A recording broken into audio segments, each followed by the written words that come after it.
பொள்ளாச்சி பாலியல் குற்ற சம்பவத்தில் குற்றவாளிகள் மீது கடும் நடவடிக்கை எடுக்க வலியுறுத்தி சென்னையில் பெண்கள் அமைப்பினர் மனித சங்கிலி போராட்டத்தில் ஈடுபட்டுள்ளனர். இதுகுறித்து நமது செய்தியாளர் தயானந்தனிடம் கூடுதல் தகவல்களை கேட்கலாம்.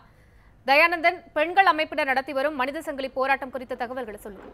பொள்ளாச்சி பாலியல் வன்கொடுமை சம்பவம் மிகப்பெரிய அதிர்ச்சியை ஏற்படுத்தியிருக்கும் நிலையில் இந்த குற்றவாளிகள் மீது சரியான தக்க நடவடிக்கையை எடுக்க வேண்டும் என கோரி சென்னை சேப்பாக்கத்தில் இருக்கும் அனைத்து பெண்கள் கூட்டமைப்பு சார்பாக சென்னை விருந்தினர் மாளிகையிலிருந்து திருவல்லிக்கேணி காவல் நிலையம் வரை கிட்டத்தட்ட 200க்கும் மேற்பட்டோர் இந்த மனித சங்கிலி போராட்டத்தில் ஈடுபட்டு வருகிறார்கள். நாம் அந்த காட்சிகளை பார்த்துக் கொண்டிருக்கிறோம்.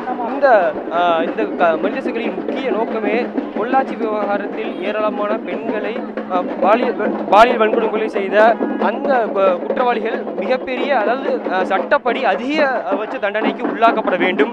அது மட்டும் இல்லாமல் ஆளும் கட்சி தரப்பினர் இதில் ஈடுபட்டு இருப்பதாக ஒரு தகவல் வெளியானது. ஆனால் அதனை உறுதிப்படுத்தி சரியான விசாரணை நடத்தி அவர்கள் அனைவருமே தண்டிக்கப்பட வேண்டும் என்பதுதான் இந்த மனித சங்கிலி போராட்டத்தின் முக்கிய நோக்கமாக இருக்கிறது. அது மட்டும் இல்லாமல் துணை சபாநாயகர் பொள்ளாச்சி ஜெயராமன் உள்ளிட்ட ஆளும் தரப்பினரும் எந்தவித பாகுபாடும் இல்லாமல் ஒருவேளை அவர்கள் தவறு செய்திருக்கும் பட்சத்தில் தண்டிக்கப்பட வேண்டும் எனவும் இந்த கூட்டமைப்பினர் கோரிக்கை வைத்திருக்கிறார்கள். இது போன்ற பல்வேறு கோரிக்கைகள் வைக்கப்பட்டிருக்கும் நிலையில்தான் 200க்கும் மேற்பட்ட பெண்கள் இந்த கோரிக்கைக்கு அழுத்தம் தரும் விதமாக இந்த சென்னை சேப்பாக்கத்தில் இந்த போராட்டத்தை நடத்தி வருகிறார்கள். இது குறித்து மேலும் நம்மிடையே சமூக வழக்கறிஞர் அருள்மொழி அவர்கள் இருக்கிறார், அவரிடம் கேட்கலாம். மேடம், இந்த பொள்ளாச்சி விவகாரம் மிகப்பெரிய அதிர்ச்சி ஏற்படுத்தியிருக்கு. இந்த விவகாரத்தில் அரசு என்ன மாதிரியான நடவடிக்கை எடுக்கணும்னு நினைக்கிறீங்க? அதாவது இது முதல்ல நடவடிக்கைக்கு வர்றதுக்கே இவ்வளோ ஒரு அதிர்ச்சி வேண்டி இருக்குங்கிறதா ரொம்ப நமக்கு மனசை பாதிக்கிறதா இருக்கு. 7 ஆண்டுகள்னு சொல்றாங்க.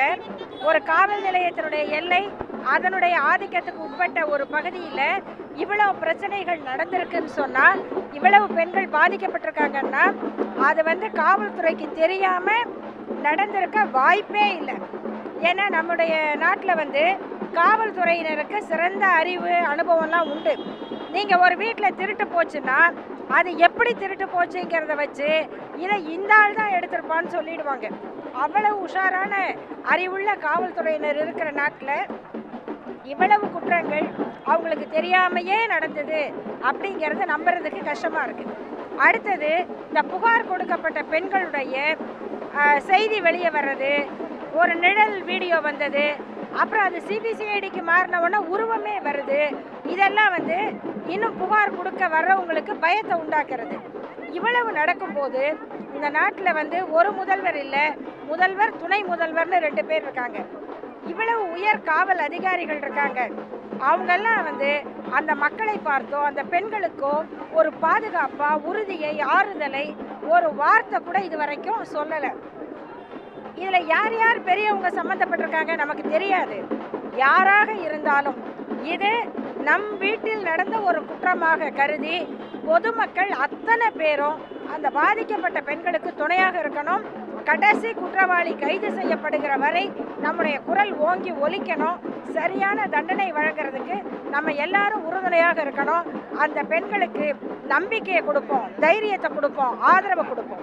சிபிசிஐடிக்கு மாற்றிருக்காங்க. இருந்தாலும் இது மாதிரி நிலைமைகளில் போலீஸ் சரியான அணுகுமுறை, எந்த பாகுபாடும் இல்லாமல் சரியான நடவடிக்கை எடுக்கும் நம்புறீங்களா? ஏன்னா காவல்துறை மேலே பல்வேறு குற்றச்சாட்டுகள் இப்போ நீங்கள் வச்சுருக்கீங்க. ஸோ காவல்துறை சரியாக செயல்படும் நம்பிக்கை இருக்கா? அதாவது தமிழ்நாட்டு காவல்துறையே நல்லா செயல்படக்கூடிய காவல்துறை தான். ஆனால் அரசியல்வாதிகளுடைய தலையீடுகள் இருந்தால் அவங்களால ஒன்றும் பண்ண முடியாது. சிபிஐயும் அதுக்கு அப்பாற்பட்டது கிடையாது. சிபிஐ டைரக்டராக போட்ட கேஸு சுப்ரீம் கோர்ட்டில் இப்போ நின்றுக்கிட்டு இருக்கு. ஆகையினால எல்லா காவல்துறை முறையிலையும் அதிகாரிகள் அரசியல்வாதிகளையும் ஆட்சியில் இருப்பவர்களையும் அனுசரித்து போகக்கூடியவர்களாக இருக்கிறத எல்லா வழக்கிலையும் நம்ம பார்க்குறோம். அப்படி இருக்கும்போது சிபிஐ எடுத்துக்கிட்டதுனால மட்டுமே இது சரியாக நடக்கும் அப்படின்லாம் நம்ம நம்பக்கூடாது. அதுலேயும் நமக்கு ஒரு விழிப்புணர்வு வேணும், மக்களுக்கு எச்சரிக்கை வேணும். அது சரியாக தான் போகுதான்னு பார்க்குறதுக்கு விழிப்புடையவர்களுடைய செயல்பாடும் மக்களுடைய எச்சரிக்கை ரொம்ப அவசியம். நாம் இந்த மனித சங்கிலி போராட்டத்தின் மூலமாக அவர் முக்கிட்ட பொழுது கூட காவல்துறை அரசியல்வாதிக்கு உட்பட்டு இருக்கிறது. அது மட்டும் இல்லாமல் அது சரியான அணுகுமுறை இல்லை. எனவே சிபிஐக்கும் அதுக்கு அப்பாற்பட்டதில்லை.